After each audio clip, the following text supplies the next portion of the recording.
dia! A alimentação adequada é um direito humano e dever do Estado, que não monitora e nem fiscaliza. Poucos saudáveis alimentos são produzidos com agrotóxicos, transgênicos, muita gordura e açúcar. Atualmente, 57% da população brasileira adulta está com excesso de peso, enquanto que 21,3% estão obesos. Por isso, o governo federal aprovou o segundo Plano Nacional de Segurança Alimentar e Nutricional, com o objetivo de promover a oferta de alimentos saudáveis para a população brasileira. As ações vão até 2019, totalizando um orçamento de 98,6 bilhões de reais. E para entender melhor o que é segurança alimentar, convidamos Sônia Soares, que é professora doutora do Departamento de Nutrição da UFRN, e Tiago Linca, que é coordenador do Sinteste RN. A eles eu dou meu bom dia de hoje, para a gente falar de um assunto importante, mas de certa forma mais leve, né, diante dos últimos acontecimentos, mas não menos importante para a vida da gente, que é a questão da alimentação, né? Muita informação sobre alimentação e a gente não sabe muitas vezes o que é certo, o que é errado, e o organismo de cada um, como é que absorve tudo isso, né? Então vamos conversar no nosso debate de hoje. Sônia, bem-vinda. Em que consiste esse processo de segurança alimentar? Bom dia. Eu gostaria de agradecer o convite e a oportunidade de dialogar com você. A gente parabenizar pela escolha do tema. Realmente, a segurança alimentar é um tema muito importante e precisa ser debatido. Veja só, a gente pode pensar na história da humanidade sob o prisma da história da segurança alimentar. Nós temos ainda um conceito que está em construção. Se você pensar no século passado, por exemplo, a grande preocupação dos estados era com a segurança nacional. Sim. E então, a segurança alimentar era vista como uma questão de segurança nacional. Por quê? Porque era importante manter estoques de alimentos com uma preparação para guerras, por exemplo. Sim. E foi interessante porque foi exatamente a partir da Segunda Guerra Mundial que isso mudou, essa concepção deixou de existir. Quer dizer, com a Carta dos Direitos da ONU, a alimentação passou a ser um direito humano.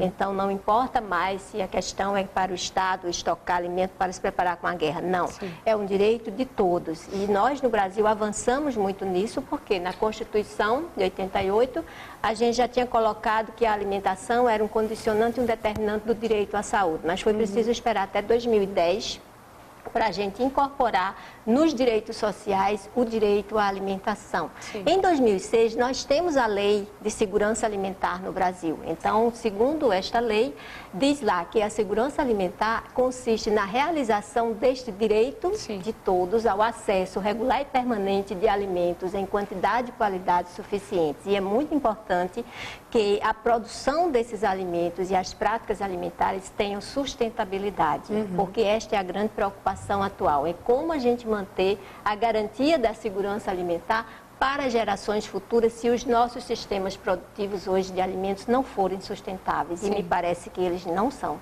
Entendi. E aí a gente entra numa coisa muito importante, né, Tiago, que são os impactos. Como é que a má nutrição mexe com a economia de um país, por exemplo? Essa questão de alimentação, ela é altamente ligada com a questão econômica, né? E aí a má alimentação é um problema de saúde pública, né? E aí você vem com a desnutrição, alimentos... Como se fosse um efeito dominó, né? Exato. Atrapalha uma coisa, vai acabar atrapalhando outra, consequentemente, né? E aí você vem com alimentos, hoje em dia, que a professora daqui a pouco vai falar, super industrializados, totalmente sintéticos. Você daqui a pouco come alimento que nunca existiu aquilo ali de fato natural, né? E aí você vem trazer bastante problema de desnutrição, problemas como gastrites e vários outros problemas de saúde. Isso aí é o quê? É um problema de saúde e o governo vai ter que gastar verba com isso, né? E aí você já vem para toda essa questão do programa de saúde na família, que agora inclusive é a estratégia, né, de saúde na família, para você começar a ter esse acompanhamento, inclusive na questão da segurança alimentar. Né? A gente tem que tomar cuidado com o que se alimenta, porque já existem pessoas, né, teóricos que dizem que a saúde começa pela boca, né? Então a gente primeiro para pensar em saúde, a gente tem que pensar no que a gente come. Né? E muitas pessoas falam hoje em dia, na época da minha avó não tinha isso, não tinha aquilo. Eu acredito que, na verdade, existia. As tecnologias, né, as coisas que evoluíram a partir do momento que a gente descobriu hoje em dia que se tem intolerância a glúten, a determinadas coisas, e a indústria foi se adaptando a isso também, né, de uma certa forma. Então, a gente não pode ignorar essas alergias e essas intolerâncias que as pessoas têm, né? E, Sônia, o que são os alimentos ultraprocessados, né? E por que eles consistem no segmento da indústria de alimentos que mais cresce, naqueles alimentos rápidos, né? Que todo mundo não tem aquela preocupação de preparar, de perder tempo. Como é que é isso? Desculpa do corre-corre hoje em dia, do corre-corre, exatamente. Essa é uma grande preocupação nossa para a segurança alimentar, porque o nosso guia de alimentação saudável para a população brasileira já faz essa observação. Os alimentos ultraprocessados, basicamente, eles são extrações de substâncias dos alimentos. Por exemplo, você extrai o amido, você extrai proteína, você extrai gordura, o próprio açúcar, e a partir daí você insere uma série de outras substâncias sintéticas e faz um alimento pronto para consumo. Por exemplo, aquelas preparações que a gente já compra congelado, vai direto para o forno e você consome isso.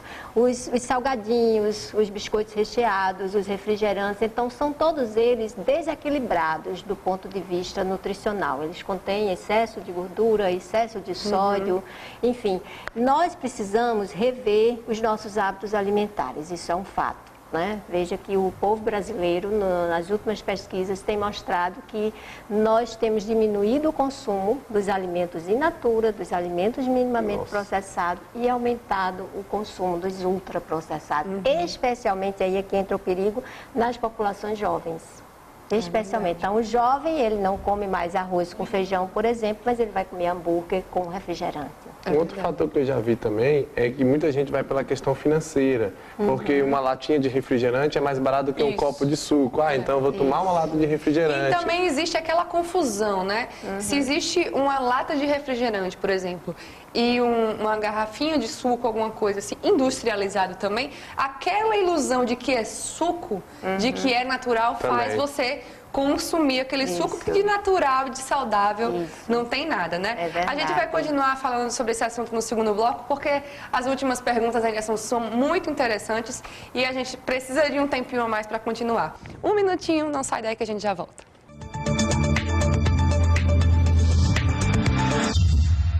Voltamos com o programa Diálogo Plural de hoje, que conversa sobre a segurança alimentar, com a presença de Sônia Soares, que é professora doutora do Departamento de Nutrição da UFRN, e Tiago Linca, que é coordenador do Sinteste RN. Tiago, vou voltar com você agora, que no primeiro bloco não deu tempo, mas vamos lá.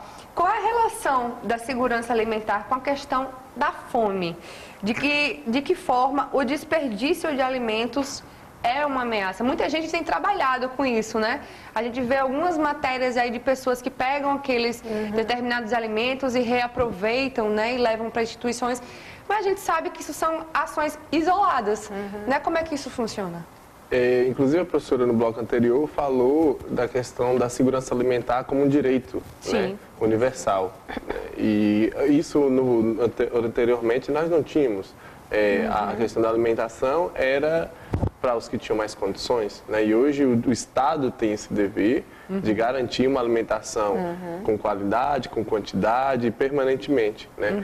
E aí a gente vê, inclusive eu estava comentando com a professora, a questão do filme da Ilha das Flores, né? Que é muito antigo, do início da década de 90, e foi uma das primeiras vezes, eu ainda era muito jovem, das primeiras vezes que eu ouvi falar sobre essa temática, né? E aí, numa das cenas, mostrando o fato, por exemplo, da escolha do tomate. Eu não vou levar esse tomate, porque esse tomate tem um negocinho preto aqui, aí ele não vai me servir, eu pego e descarto. Já vai descartando. E aí o filme mostra exatamente quem vai fazer o consumo desse tomate lá depois. Isso se você, qualquer pessoa que for daí de casa, que for numa Ceasa, né? Depois do horário do horário comercial que está lá aberto. A conhecida xepa, não é isso? Então você vai ver muita gente lá colhendo aquelas coisas, catando aqueles produtos que na verdade você descartou, que é uma manchinha boba ali. Entendeu? Eu, particularmente, quando eu vou ao supermercado, eu não consigo, o tomate está um pouquinho mole, eu levo, tá com um negocinho assim, qualquer coisa corta só aquele pedacinho. Em casa mesmo, e a gente esquece de consumir aquilo e às vezes, muitas vezes a gente descarta aquilo ali por achar, às vezes é só um cortezinho que dá e dá tudo certo. Exato. Dá pra fazer uma sopa, tanta coisa. Isso é importante para quem está em casa ouvir e praticar isso. Então, você vai comprar alguma coisa, não jogue fora porque tem uma manchinha preta. Isso. Né? Reaproveita. E aí também a questão das cascas. Casca da banana, eu estava assistindo um programa que trabalhava com reaproveitamento de alimento. Você, da casca da banana, por exemplo, você pica e faz uma farofa. Então, várias outras coisas. Eu já vi também brigadeiro, por exemplo, de macaxeira. E levando para outras áreas também serve de adubo, né? Exato. Enfim, tem entendeu? tanta coisa Assim, pra ser feita, então, o desperdício ele está completamente ligado à questão da fome. Sim. Né? Então, o que fica de recado é para que você que está em casa nunca descarte por uma simples besteirinha aquele alimento e tente reaproveitar e utilizar tudo que o alimento pode lhe dar de uso. Isso. Né? Sônia, como a gente estava falando no bloco anterior, a questão da publicidade, né? Das pessoas que olham para um refrigerante ou para um suco e preferem o suco em caixinha porque o refrigerante, mas na verdade acaba sendo a mesma coisa, né? É prejudicial. Da mesma forma, né? Às vezes tem a mesma quantidade de calorias, por exemplo.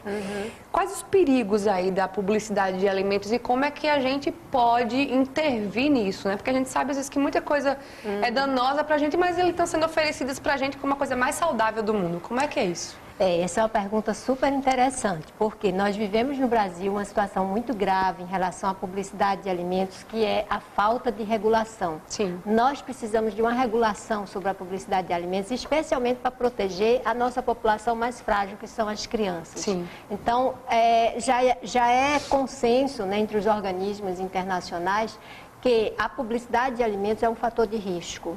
Ela é, em parte, responsável por esse perfil que você citou no início do programa, de que nós temos uma taxa muito elevada de pessoas com excesso de peso e com obesidade. Então, eles têm um papel obesogênico, a publicidade. E nós, no Brasil, infelizmente, não tivemos ainda força política suficiente para enfrentar a questão, porque, inclusive, significa enfrentar um poder econômico muito grande. Né? Então, eu tenho aqui um dado da indústria de alimentos, por exemplo, em 2013, o faturamento de 484 bilhões de reais. A publicidade, por outro lado, em 2008, teve um faturamento de 21 bilhões. Então, qualquer questão acerca da publicidade significa enfrentar um poder econômico extremamente forte. Sim. E significa enfrentar um poder político. Então, nós tivemos tentativas da Anvisa, por exemplo, de fazer uma regulação para a publicidade de alimentos, mas a indústria de alimentos questionou na Justiça e o Supremo deu ganho de causa à indústria de alimentos e disse que a Anvisa não tinha o poder para fazer essa resolução. Isso só me lembra quando era criança do compre batom, lembra? O compre batom era quase que um mantra. É um mantra para convencer aquela criança de consumir algo que na verdade não faz tão bem. Mas eu acredito que pequenas coisas, né? Tipo, a questão do direito do consumidor, né? Sim. Se você olha e vê que quando você consumir aquilo, não é aquilo que você viu, né? Que oferece na propaganda, você mesma, com pequenas atitudes, vai lá, faz a tua denúncia, faz uma reclamação, liga para o SAC. Eu acredito que todo mundo tendo, né, esse tipo de ação, dá uma aliviada, né, numa coisa que é um grande sistema, né? O problema são as crianças, porque, veja, vários países do mundo têm regulação que proíbem a publicidade para crianças. Por exemplo, na Suécia, até às 20 horas, não é possível ter propaganda de alimentos para criança na televisão. Mesma coisa na Inglaterra. Então, a gente expõe nossas crianças às imagens na televisão, a essas, né, campanhas, compre isso, leve um brinquedo. Então, isso é a coisa mais grave, porque a criança não pode ser vista como um consumidor. Ela não tem ainda a capacidade de discernimento, de fazer esse juízo que você disse. A gente vê uma coisa e pode denunciar. A criança não sabe, não tem como fazer isso. Ela precisa ser protegida. E o papel do Estado é fundamental nisso. A gente não pode permitir que a criança fique exposta à indústria de publicidade e à indústria de alimentos. Tiago, rapidamente, para a gente encerrar esse bloco, como é que você vê a questão da adulteração de alimentos e a lógica do agronegócio, por exemplo? Vixe, mas agora você me botou numa calça curta falar rapidamente de um Pode tema. continuar no próximo bloco, não tem problema. Começa e a gente vai para o próximo bloco. Como em programas anteriores aqui no Diálogo Plural, né, que a gente trabalhou essa temática do agronegócio, a adulteração está completamente vinculada ao agronegócio, né? Você pega, por exemplo, o tempo de produção de um alimento, em vez de o produtor, isso, lembre-se, a grande maioria desses problemas não são acarretados na agricultura familiar. Sim. Né? Porque teoricamente, o agricultor familiar ele conhece da dinâmica daquilo que ele está produzindo e respeita o tempo daquele alimento, ou se não for agricultura, for o animal, o bicho que ele está, como se diz, criando, ele consegue esperar o tempo necessário. Por isso que, por exemplo, a diferença do alimento transgênico, do alimento com agrotóxico, se a gente for para a questão dos animais, estimulantes, né, os hormônios. Né, hoje em dia a gente tem os frangos nossos, são riquíssimos em hormônio, porque se ele tem 1 ano de tempo para ficar pronto para o abate, o cara pensando, o agricultor do agronegócio, ele não vai esperar. Pensando no lucro, ele faz o quê? Enche aquele animal de hormônio para poder vender logo. Isso. Então, assim, o agronegócio, ele movimenta o quê? Dinheiro, na verdade. Ele não alimenta uma preocupação com a alimentação saudável. Ele se preocupa com o dinheiro e não na saúde que aquele alimento vai propiciar a quem consome. E tantos métodos, né, incríveis como os hidropônicos agora, né, mas infelizmente ainda estão à nossa disposição por um preço bem elevado, mas a gente continua falando isso no próximo bloco. E você que está interessado em saber, em cuidar da sua alimentação da melhor forma possível, para não se deixar enganar e cuidar da sua saúde, fica aí que a gente vem já com o nosso último bloco do Diálogo Plural de hoje. Fica aí. Voltamos com o programa Diálogo Plural de hoje, no nosso último bloco que conversa sobre a segurança alimentar, com a presença de Sônia Soares, que é professora doutora do Departamento de Nutrição da UFRN, e Tiago Linca, que é coordenador do Sinteste RN. Gente, vamos lá continuar o nosso assunto sobre alimentação. Sônia, a gente viu muito ultimamente essa questão do escândalo da carne, né? Tivemos adulterações no leite, larga escala de utilização de agrotóxicos, como o Tiago falou, né? E ainda a fraude nos rótulos dos produtos, né? Como é que você avalia a questão da vigilância sanitária no Brasil?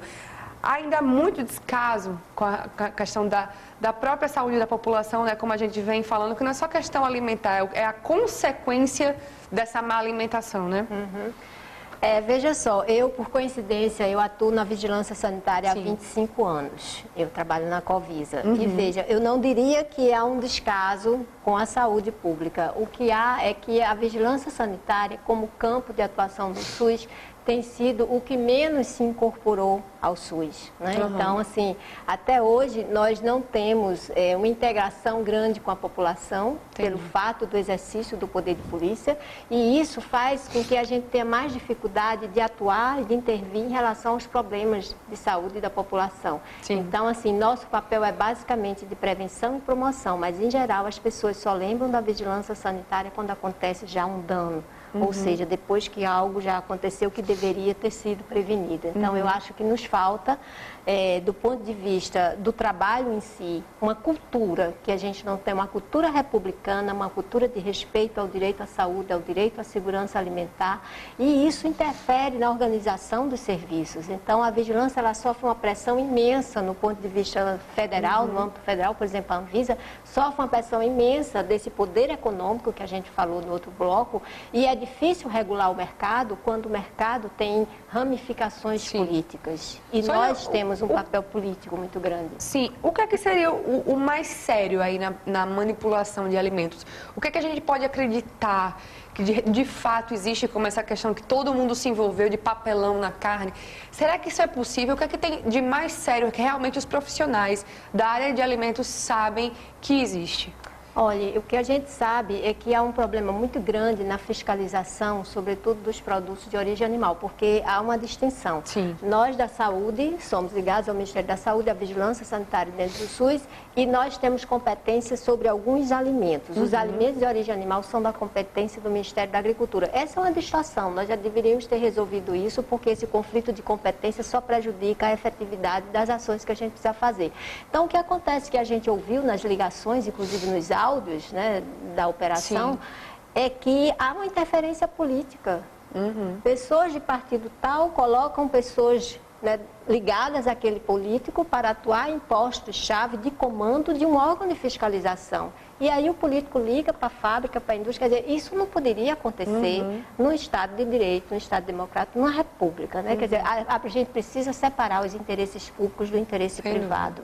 Então, a gente precisa, como eu disse, mudar esta cultura institucional de que os órgãos de fiscalização, eles devam se submeter a interesses políticos ou partidários, jamais. E é que, o que, infelizmente, acontece, né? Em período eleitoreiro, como a gente pode dizer, né? Todos os interesses ali são colocados à prova e à disposição para se ter acordos, enfim. A gente acaba pagando muito caro por isso. Eu vou expandir essa pergunta para vocês dois e fiquem bastante à vontade. Boa parte da população já se preocupa com a qualidade dos alimentos que consome, né? Como a gente estava falando aqui no intervalo, né? A questão dos alimentos fitness, aquela coisa, como eu disse no bloco passado, a questão do hidropônico, que muita gente quer consumir, mas ainda está muito caro, né?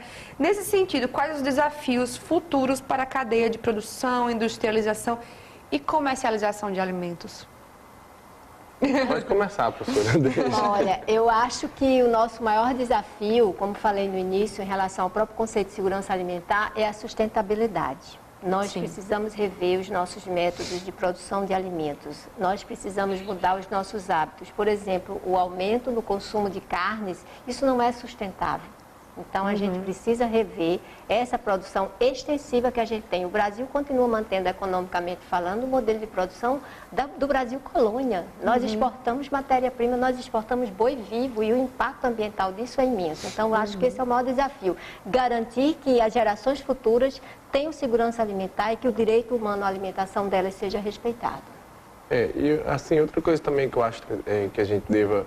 A professora falou muito bem dessa intromissão da política, né, nessas questões, não dá pra gente, sabe, é uma lógica que já está provada, não tem como a gente misturar a política com esses interesses, o público e o privado.